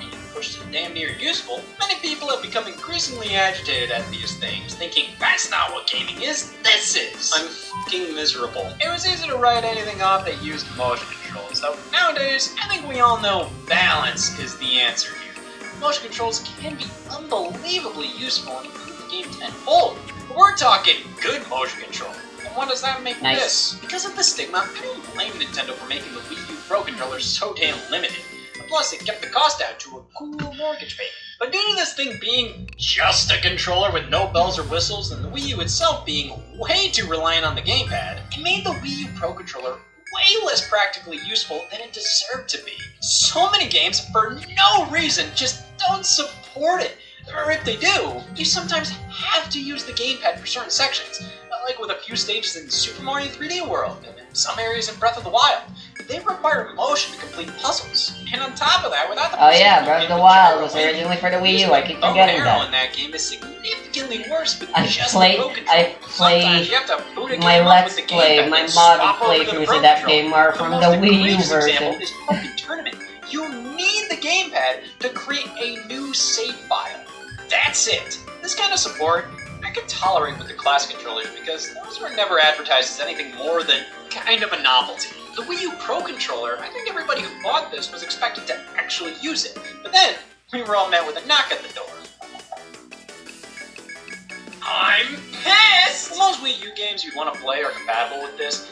Its implementation with the system and games as a whole leaves a lot to be desired. And that's not even considering what my thumb's gotta do. Ah! Both thumbsticks at the top? Now, this is replicating where these things are on the Wii U gamepad. One problem, the silhouettes are as follows. Xbox 360 controller, slap. A design like this makes a hell of a lot more sense to have the thumbsticks where they are because it's so damn big.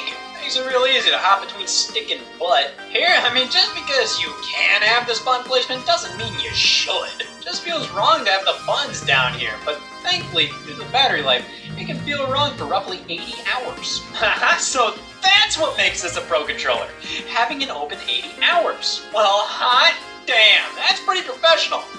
Just like the lack of features, high price tag, and half-ass compatibility, can you tell I know what I'm doing? Thankfully, the next generation with the Nintendo Switch Pro controller solved almost all of my issues with its predecessor. Practically a 1-to-1 compatibility with the full library. You'll find a few titles that won't work with it, but mostly games that heavily use Wii Remote-like motion controls or features that wouldn't make sense with a more traditional gamepad. Motion controls, NFC support, a killer ergonomic design.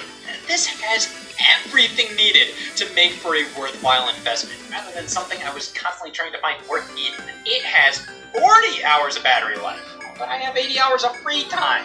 Outside of that blunder, the Nintendo Switch Pro controller is one of my favorite gamepads of all time, but one element may stop it from being considered truly professional. Head up on the D-pad. Okay. Most of Nintendo's D-pads have a ball underneath to ensure you're only pressing one direction at a time, including horizontals. And it's not that the Switch Pro Controller doesn't have this, it just doesn't feel like it. You can press the whole damn thing down and all directions will fire off. Meaning this is the sloppiest D-pad they've ever made. It's damn easy to hit right, but guess what? The D-pad reads it as down right, or hell, even straight up down, depending on how you press it. Pretty wild how you can't win with either Switch controller. On the Joy-Con, you have the harshest, lamest buttons to press for your D-pad. But hey, at least there's no way you can misread the direction like the Pro Controller. In most cases, I'd rather just use the thumbstick for games. I usually prefer a D-pad. This is really unfortunate.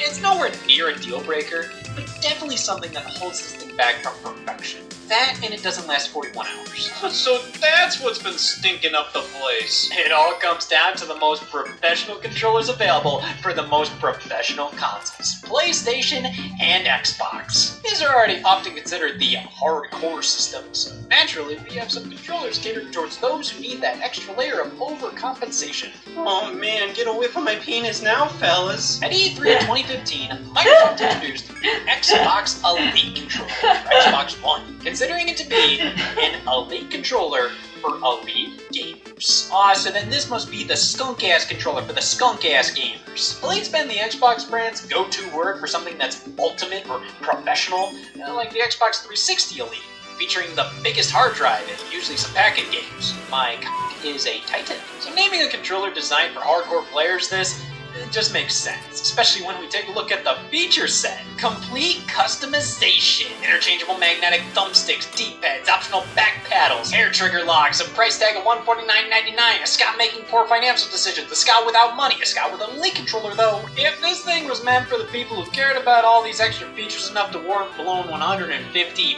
big boys on a damn video game controller. Outside of the more premium build quality, I don't see regular players getting anything out of this for the price. But if you're somebody who knows why you need back paddles, this is for you. Why do I need back paddles? Alright, so you may be playing a game where you want your thumbs on the sticks at all times and reaching over to that pesky D-pad, A lot can happen during that movement. I was just elected senator! You can map whatever buttons to these, making it so then you can easily access anything That while was keeping pretty your good. thumbsticks warm. I can definitely see the value in these. They add functionality to make high-level play Again, still more inferior to fluid. what I'm currently doing. I don't really think many games are designed around the concept that your thumb leaves a stick to hit the X button, so these are an excellent pro feature. And hey, if you don't like them here, you can flick them out at a moment's notice thanks to some magnets at play, which is also the case for the thumbsticks and D-pads. Xbox D-pads respect tradition. This sucks! So to have this one continue that is admirable. Yeah, no matter how many times Xbox controllers try out new D-pads, they always range from deplorable to not the greatest. We have two designs we can use on the Elite. This one that's pretty much the same as the standard Xbox One controller, and this one that's more soap dish than anything. This is integral for fighting games, where you need fast movement from one direction to another while inputting every direction in between. You know what? However, for any Let me other try game, playing the this game is with sort a of controller. stinky. But to be fair, that's why it's an option, much like thumbsticks. Oh man, I can pretend to have all It's kinds been a of while since I preferences. used this. With a setup like this, I can Give it to finally wear me. this shirt. Switch to lock how deep the triggers push in is a nice addition. The controller comes in a fantastic case. Everything feels rock solid, incredibly substantial with a great weight to it all. This was easily the best controller Microsoft had ever created. And at that price, it reached the bare minimum of what it needed to do. But it ain't perfect. For one, I think it's still wild how insistent Microsoft is on not making a rechargeable battery the standard with Xbox controllers. This thing even comes bundled with a USB cable, so you can plug it in and use it as a wired controller. But you can't charge it without forking over more money for a play-in charge kit. How are you charging me this much and a rechargeable battery isn't a part of that? And honestly, as cool as the interchangeable magnetic thumbsticks are, they don't feel good during gameplay for me. They feel weird. Yeah, it's using Xbox buttons. Possibly Dang it. magnets as well. I don't know. But either way, I feel less in control with these, strangely enough. The added weight makes using the standard controller's thumbsticks a bit snappier. Now I know what you must be saying. Asuka, your thumb's a bitch. Which is why I chalk this up to a me issue. The Elite controller is as premium as you can get. Most of the features that make it premium, I'm never gonna use or actively prefer how they are on the original. But this is an excellent product. $100 more excellent? can't change That's up it. to you, man. But me personally, I don't think this really offers anything for 95% of consumers out there. For the 5%, this is a must-buy, but I feel that most of the people who bought this never use any of what makes it so expensive. They just want to be... I believe I cannot change these. The vengeful my Widow game, well, Microsoft struck again, 4 years later in E3 2019, revealing the Elite Controller Series 2, and one of my biggest problems was fixed. You know, I thought the price tag of $150 just didn't add up. So Microsoft added more! For $180, we get a more refined controller with some complaints addressed, such as the lack of a rechargeable battery. Well, that's here now. Whether you like it or not, I think it would have been cool if AA's were still an option. I know I complained about using them with the Series 1, but I've always appreciated how, while it is annoying you have to buy a battery pack separately, you can choose one or the other. But here with the Series 2, it's rechargeable, and only rechargeable. They did what I asked, those bastards. We can now adjust the tension of the thumbsticks. I barely notice a difference! I'm not saying this feature doesn't work, rather, I'm not the target for it. Another level for the hair trigger locks, a new rubberized grip that feels very nice, a third button configuration preset you can swap between, Bluetooth connectivity. This is better than Series 1 in nearly every way. Nearly! Microsoft later offered the Elite Series 2. This controller still feels really nice. Basically just the bare essentials. And I don't think the Joy-Con still... I don't think the Joy-Con is drifted yet. It's still $130. $20 cheaper than the original Elite. Where you got I said I would review this monthly, but I totally get it, and I'm not saying this isn't worthy of check my condition on it, but the Xbox controllers are some of the most I've been doing a good job of that. In all of gaming. It's just for over 2 to 3 times the price of a perfectly functional standard controller. For me personally, I'm not sure what they could include here to really win me over. Every Xbox game is designed to work with this controller. A controller that's already pretty expensive at $60, so it's not like this is at a low quality or anything. So when we move over to the Elite controllers, the features are nice and cool or whatever, but most Xbox games online nowadays are pretty well designed when it comes to an optimal button layout with this thing. And even if they aren't, I don't really care. If I gotta create a custom button configuration to fix a game, more often than not, it's a game that's not worth playing in the first place. I don't play too many competitive multiplayer games on Xbox, or when I do, Yes, nice. Like I'm just playing Mario Skeleton. with the default button layout. Or I guess Action Odyssey on my Switch. I never desired for my thumbsticks to be taller than me. After messing around with these, it's become very apparent that while I appreciate and respect the hell out of these products for their level of customization and tremendous build quality, I get nothing out of this. Well, outside of owning very expensive controllers. Holy f***, I'm awesome! Maybe a cheaper one would do the trick. Here we have the eSwap S Pro controller by Thrustmaster. They're really good at it. Thrustmaster mostly specializes in racing wheels, flight sticks, but traditional gamepads don't seem to be their immediate forte. Fully licensed by Xbox, but that doesn't mean a damn thing. Let's see, hair trigger locks for the triggers, USB-C, interchangeable thumbsticks. This just seems like a third-party Elite controller. But fair enough, you know, if you don't want to blow $130 on the official one, since these aren't giving me the Arita version what the hell is the point of this when it's the same price as the first-party alternative? Just a little longer apart Because from it's this actually money. better than the first-party alternative. That's right. But then sure, I have something to spend my money really on. dug this controller. Now, I'm not sure if it's going to be a go-to for me, but at the very least, I preferred it to the Elite because, well, it's different. It has a different design, different feeling buttons. The Elite is sort of the exact same as the normal Xbox controller. It just uses more premium materials. The only difference being A and B being reversed for accept and cancel. The puns in D-pad are designed to be Why would B be accept? The A button is A for accept. Makes them far clickier. It's not accept, it's accept. I feel way more in control with this. And plus, I get most of the pro features of the Elite. Damn patents the Thrustmaster and twist. copyright We laws. pop the entire thumbstick out here, which allows for more customization possibilities outside of Vertigo. Because these don't really change the functionality of the stick. Here, I mean, we can put a damn racing wheel module in. If one of the sticks is having issues, we can swap them out. And popping this in feels way more solid than the magnetic sticks on the Elite. I think this is a fantastic controller. The Elite may feel more premium, but this feels more practical and functional. I'm gonna go tell the world that I'm pissed! Not wireless for $130. Hey, why not? Call me ugly while you're at it too. And looking at online reviews, it seems that many people have had the thumbsticks die on them just a few weeks in. And take notice, anything with less than a 4.5 on Amazon? 1. So this controller does have its problems, but the bit of time I've spent with it does affirm to me why the Elite controller didn't necessarily win me over. I'm willing to give this the benefit of the doubt. And feeling you're gonna suck, and the only way to avoid you is by traveling at night. And no survivors. In tragic news, Just when Yuri I finally thought they were free from having a terrible sleep leaving schedule. to Sony to do the same goddamn thing, just more expensive. Introducing the DualSense Edge for PlayStation 5. $200?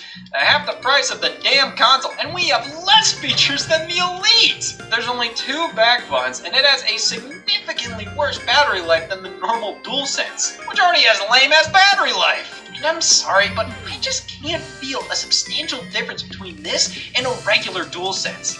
At least in comparison to the leap between Xbox controllers. The Edge feels heavier, but I don't feel that $130 increase here. Like many of these Pro controllers, it mostly comes down to the alright. We have these function buttons on the bottom, Let me save. back pedals that we can It's assign time to things do to. some shopping. We can swap out the thumbsticks. There is value to all of this, and at the end of the day, it's the DualSense. It's one of the best controllers out there. But it was already that for $70, and I'm just not seeing how this is worth nearly triple the price. On the case it You know what? comes in has a I'm gonna feature do where this you can off set this screen. thing up to charge the It's controller almost when dinner it's resting time. inside. Never mind. And I I don't love wanna extra stop playing features yet. on products.